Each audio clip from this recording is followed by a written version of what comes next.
Donovan, nice little juke, dumps it back. Under 2 minutes to go. Gardner trying to work Watkins. Wow, Watkins said, And a tie-up here, possession arrow, South Carolina.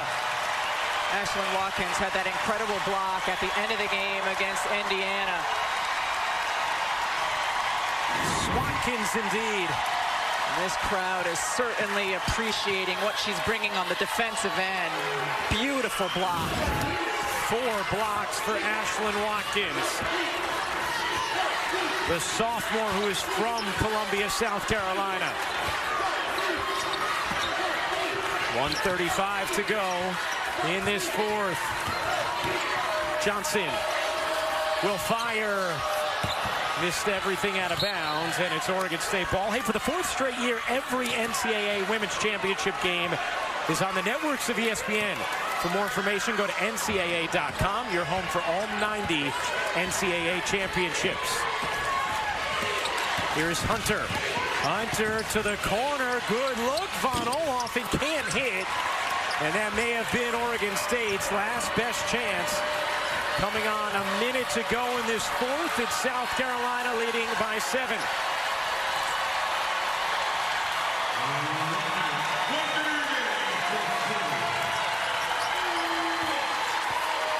Raven Johnson, the leaner, short. Cardoso, the rebound. The putback won't go, and it's out of bounds to Oregon State with 47 seconds left. South Carolina has not scored the last 2 possessions, but they have had outstanding clock management, waited for the shot clock to go down before they attacked or took their shot. Timeout taken. 47 seconds to go. Oregon State on the floor, ball. we have out of bounds, white ball. It's all we do. And they are going to take a look at whether or not this is going to be South Carolina ball. So that last hit, Watkins. Yeah. Now, the officials just verbal that they had said white ball. I thought they had initially ruled on the floor.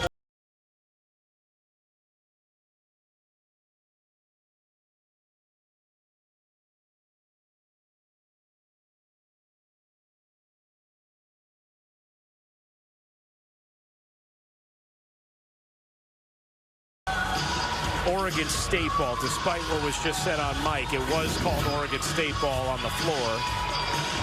See anything there that would overturn that? No. And if you're Oregon State, you get a chance now to talk about what you want to design here offensively on this possession. The out of bounds has been overturned. It'll be Oregon State's ball on the baseline with 48.2 on the game clock.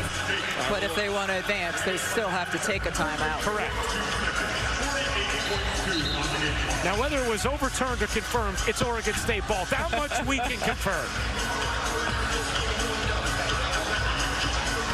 But you're right. They can draw up a play to get something early in transition offense here, and then save the advance timeout for later. And Dawn Staley going to have South Carolina pressure full court here.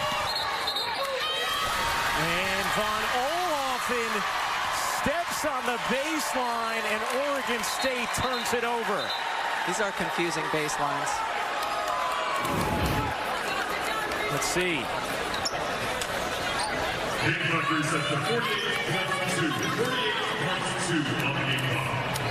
She moved her feet, and it's not off a make. Von Olhoffen moving her feet there, and it is not off a made bucket, so she cannot run the baseline like that. No, you have to have a pivot foot, just like you're on the floor. So just a massive turnover from Oregon State. Raven Johnson will be fouled by Hunter. That is the 4th team foul on Oregon State. So they will have to give one more before they put South Carolina at the line.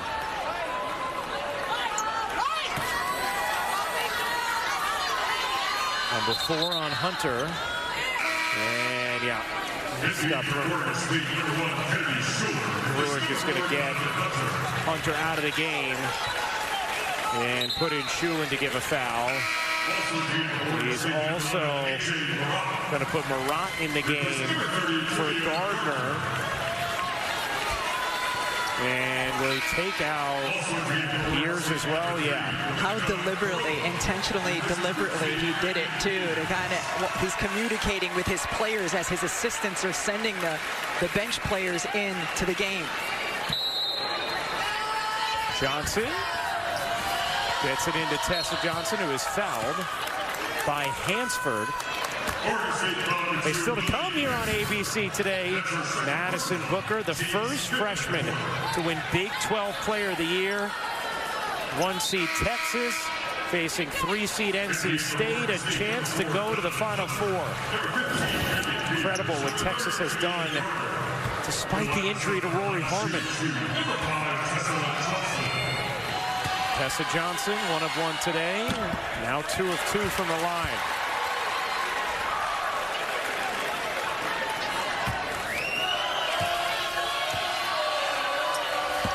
Johnson hits both. The lead is 9. Hunter quickly up the floor. The pitch back to Hansford. She doesn't hit.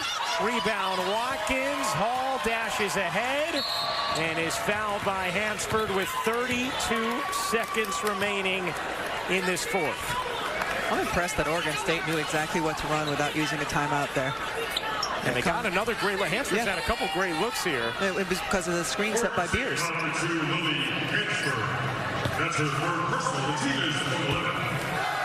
Ball to the line.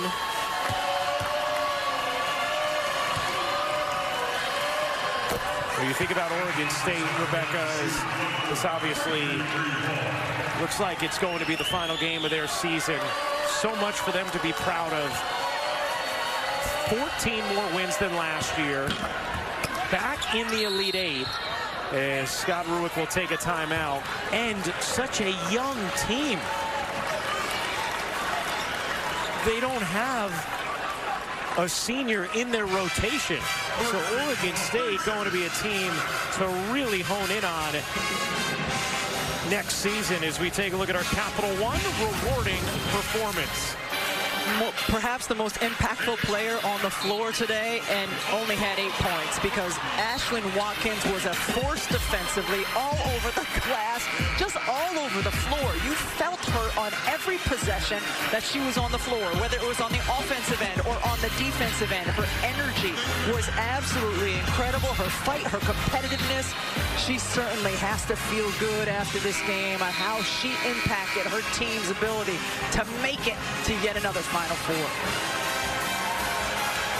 31 seconds to go. The smiles beginning to show on the faces of South Carolina.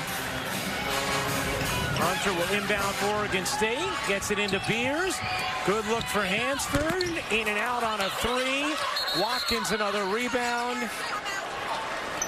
And a whistle with 26 seconds remaining as Watkins picks up her 14th board. Another well-run play out of the timeout, and another great look. Reminds us of the Taurasi play. Yeah, we've seen that a lot of times in the WNBA. Sandy Brondello special. Hey, don't forget tomorrow, 7 Eastern on ESPN, LSU, Iowa, the rematch here from Albany, 7 Eastern on ESPN. And then following that game from Portland on ESPN, it'll be UConn and USC. Yeah, they're jumping for joy about tomorrow's slate. You and me too. Yeah, I can't wait. It's just been, and all of you know who have watched throughout, it's been a remarkable tournament at this time where women's basketball is booming. The product continues to deliver and take it to even new heights. There have been a lot more eyeballs this season, and the players and teams have certainly lived up to any expectations. And a whistle going to go against Von Oelhoffen.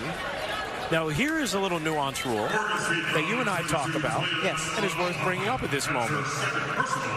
Is it going to play a critical role here? Probably not, because South Carolina's leading by 10. But in the college game, you can foul before the ball is inbounded as long as you are fouling a player who is involved in the play.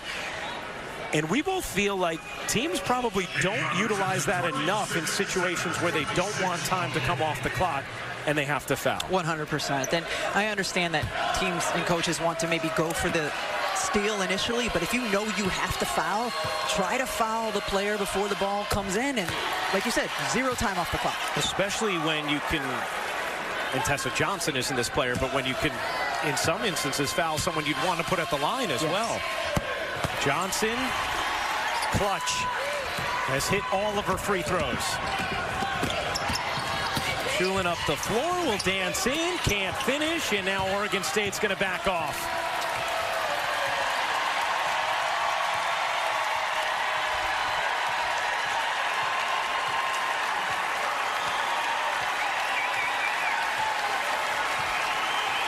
For the 4th straight season, South Carolina is headed to the Final Four. Still undefeated and still dancing.